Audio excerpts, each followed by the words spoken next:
it's been quite an eye-opener in terms of the pace of change within the industry. Also, I think it levels up the dynamics of science and education, really understanding that these individuals have got an incredible pedigree. So the speakers have been amazing, to say the least. Their wealth of knowledge is global, you know, it's world class. I think also that there is an amazing community, because sometimes science is scary for, you know, when we talk layman terms and people can't digest it, but it makes it easy to understand. There's a camaraderie here and a goal for wellness and longevity, a mission where everyone comes together from different places around the world with different kind of attitudes, all in a good way, but looking things from a different angle. And I think it's important to have variety, because as the adage is, you know, variety is the fruits of life, and it's so important. So that collective and that coming together, that community for common goal, I think is amazing.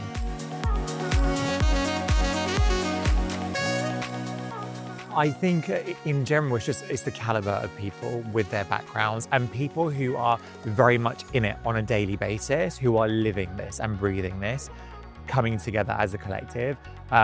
I would also say that the level of scientific expertise, the amount of data, but also there is a sense of camaraderie, there's a sense of fun, which is lovely, because, you know, in life we shouldn't take ourselves too seriously all the time, and the more emotional we create things, the easier it is to digest. So I think it's lovely that everything is so warm and welcoming, with humor, with expertise. Yeah, I think it's wonderful.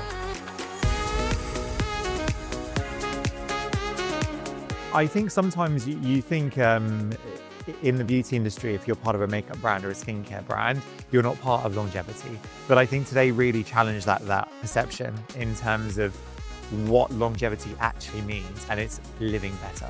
And something that really resonated with me, that yes, there is science and there's data, but actually more profound is that essence of community. As individuals, for instance, one of the statistics were from 50 years old to 80 years old, you will live a more healthier life if you surround yourself with people who become your tribe and surround yourself with love.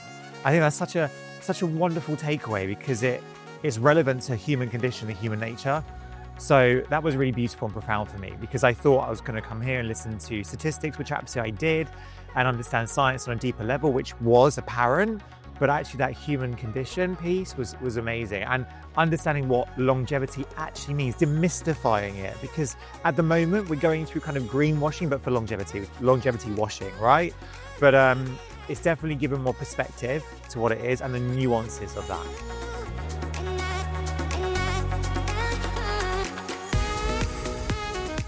I would say the intersection of beauty and longevity is that we have to make those small changes within our lives that lead to more of a wellness journey.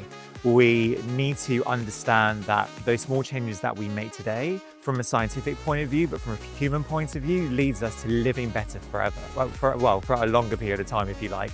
So, you know, having that wellness and that health in later life is so important, but it's looking after nutrition, looking after fitness, looking after our skin and our values as people and the communities that we surround ourselves with as we age. And I think that's the takeaway. And beauty builds confidence in individuals, and that confidence leads to positive mental health and mindset, which is another key component of longevity. So I think beauty has a part to play, because if we build our confidence and we build our awareness, then that helps our mental health, and that also helps with longevity in the future.